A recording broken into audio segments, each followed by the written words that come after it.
मेरे साथ दोनों हाथ उठाइए जरा।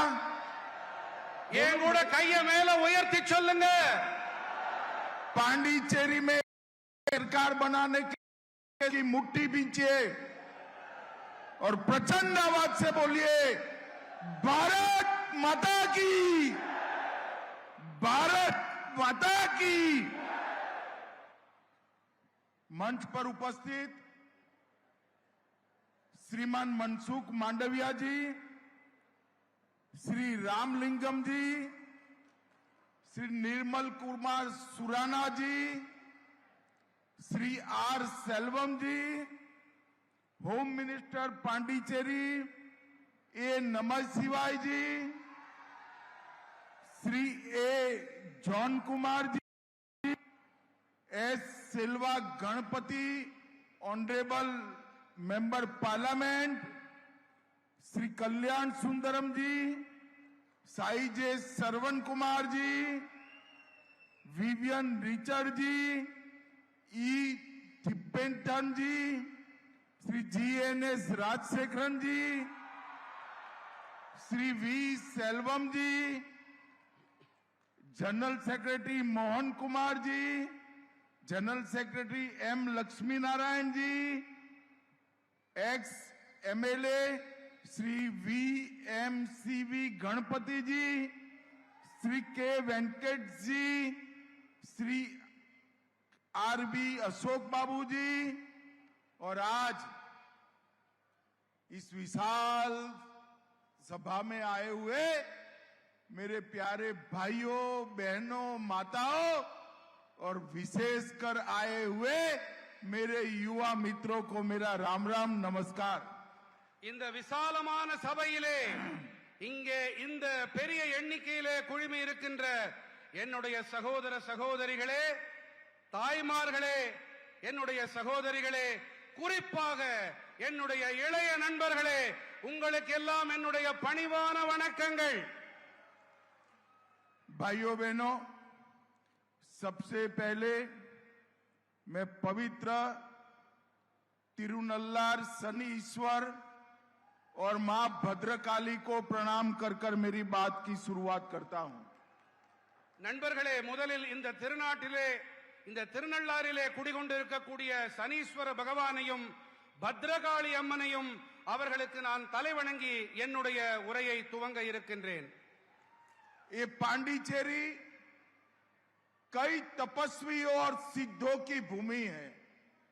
இந்த புதுச்சேரி மண் பல தவசீலர்களின் புண்ணிய பூமியாக இருக்கின்றது।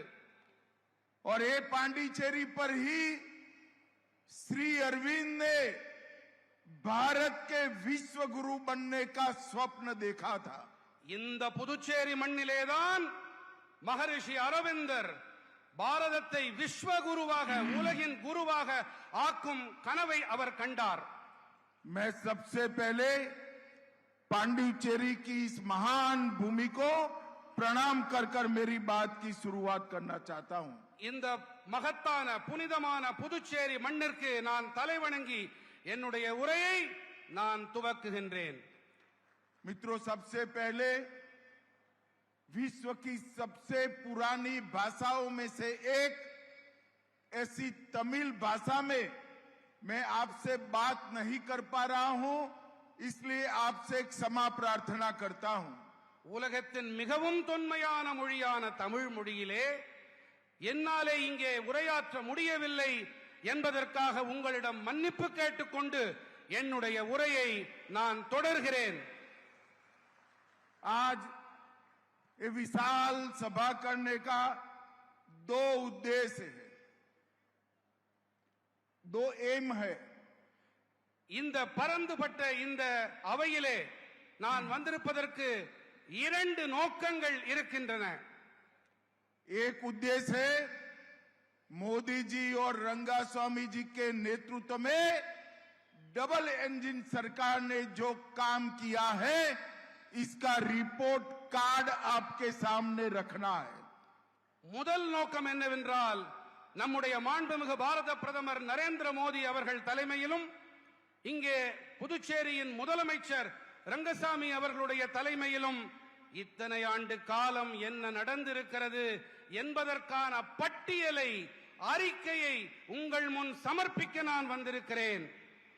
मित्रों, और दूसरा उद्देश्य है कि यूपीए इंडिया अलायंस जो थिया शक्ति है उसको बेनकाब करना है, उसका पर्दाफाश करना है. இரண்டாவது நோக்கம் என்னவென்று சொன்னால், இந்த இண்டி கூட்டணி இருக்கிறதே, இவர்களுடைய தீய நோக்கம் அந்த திரையை கிழித்தெறியும் நான் இங்கே வந்திருக்கிறேன். 5 साल पहले पांडिचेरी की जनता ने यहां मोदी जी के और रंगास्वामी जी के नेतृत्व में एक एनडीए सरकार बनाई. 5 ஆண்டுகள் முன்பாக இந்த இடத்திலே புதுச்சேரி மக்கள் மோடிஜி மேலும் ரங்கசாமி அவர்களின் தலைமையின் கீழே இங்கே என்டிஏ அரசை அமைத்து அளித்தார்கள். और ये सरकार ने 3 काम किए हैं. एक, यहां पर भ्रष्टाचार को समाप्त कर दिया है. இங்கே இந்த என்டிஏ அரசாங்கம் 3 வேலைகளை செய்திருக்கிறது. ஒன்று, இங்கே ஊழலை ஒரு முடிவுக்கு கொண்டு வந்திருக்கிறது. दूसरा, जो पहले कांग्रेस सरकार थी वो दिल्ली के उनके मालिकों का एटीएम बनाया था पांडिचेरी को. हमने पांडिचेरी को एक स्वायत्त यूटी बनाने का काम किया है. இரண்டாவது விஷயம் என்னவென்றால், முன்னர் இங்கே இருந்த காங்கிரஸ் அரசாங்கம் புதுச்சேரியை தில்லிக்கு அடிமையாக ஆக்கி வைத்திருந்தது. ஆனால் என்டிஏ அரசாங்கமோ இங்கே சுயமாக விளங்கும், சுயமாக செயல்படும் ஒரு அரசாங்கத்திற்கு ஆதரவளித்து அதை உருவாக்கி இருக்கிறது. भाइयों बहनों, और तीसरा काम किया है, हमने पांडिचेरी में पॉलिटिकल स्थिरता लाने का काम किया है. மூன்றாவது பணியை நாங்கள் என்ன செய்திருக்கிறோம் என்று சொன்னால், இங்கே புதுச்சேரியிலே அரசியல் நிலைத்தன்மை, அரசியல் ஸ்திரத்தன்மையை நாங்கள் அமைத்தளித்திருக்கிறோம். आज के ही दिन 2019 में पुलवामा हमले में हमारे 40 सीआरपीएफ के जवान शहीद हो गए थे. 2019 ஆண்டிலே புல்வாமா, காஷ்மீரின் புல்வாமாவிலே நம்முடைய 40 சிஆர்பிஎஃப் வீரர்கள் உயிர் தியாகிகள் ஆனார்கள், பலிதானிகள் ஆனார்கள். मैं सबसे पहले हमारे वो 40 बहादुर जवान जिन्होंने देश के लिए शहादत दी, वो सभी को मनपूर्वक श्रद्धांजलि देना चाहता हूं. இந்த நாட்டிற்காக தங்களுடைய இன்னுயிரை அளித்த அந்த 40 சிஆர்பிஎஃப் படை வீரர்களுக்கும் நான் என்னுடைய உளமார்ந்த அஞ்சலியை இப்பொழுது நான் காணிக்கையாக்குகிறேன். भाइयों बहनों, कांग्रेस के जमाने में आए दिन पाकिस्तानी आतंकवादी हमारे जवानों पर हमला करते थे. காங்கிரஸ் ஆட்சியின் போது ஒவ்வொரு நாளும் பாகிஸ்தானிலிருந்து தீவிரவாதிகள், பயங்கரவாதிகள் வருவார்கள், நம் மீது தாக்குதல் தொடுப்பார்கள். और ये जो हमला करने की परंपरा को कांग्रेस ने रूटीन बना दिया था. இந்த அன்றாட தாக்குதல் என்ற இந்த சம்பவத்தை காங்கிரஸ் அவர்கள் இதனை ஒரு வாடிக்கையாகவே ஆக்கி இருந்தார்கள். और इस पर देश के प्रधानमंत्री, गृह मंत्री, रक्षा मंत्री कोई रिएक्शन तक नहीं आता था. இது பற்றி நாட்டின் பிரதமராகட்டும், நாட்டின் உள்துறை அமைச்சராகட்டும், நாட்டின் பாதுகாப்புத்துறை அமைச்சராகட்டும் யாரும் எந்த வாயும் எந்த வார்த்தையும் பேச மாட்டார்கள். मगर मोदी जी ने एक नई परंपरा की. 19 में पुलवामा में हमला किया, इसका जवाब एयर स्ट्राइक कर पाकिस्तान के घर में घुसकर आतंकवादियों का खात्मा कर दिया. ஆனால் மோடிஜி அவர்கள் வந்த பிறகு 2019 முதன்முறையாக புல்வாமாவிலே தாக்குதல் நடைபெற்ற பிறகு அவர்கள் வீடு புகுந்து தாக்கினோம். நாம் வான்வழியே சென்று நாம் அவர்கள் மீது தாக்குதல் தொடுத்தோம்.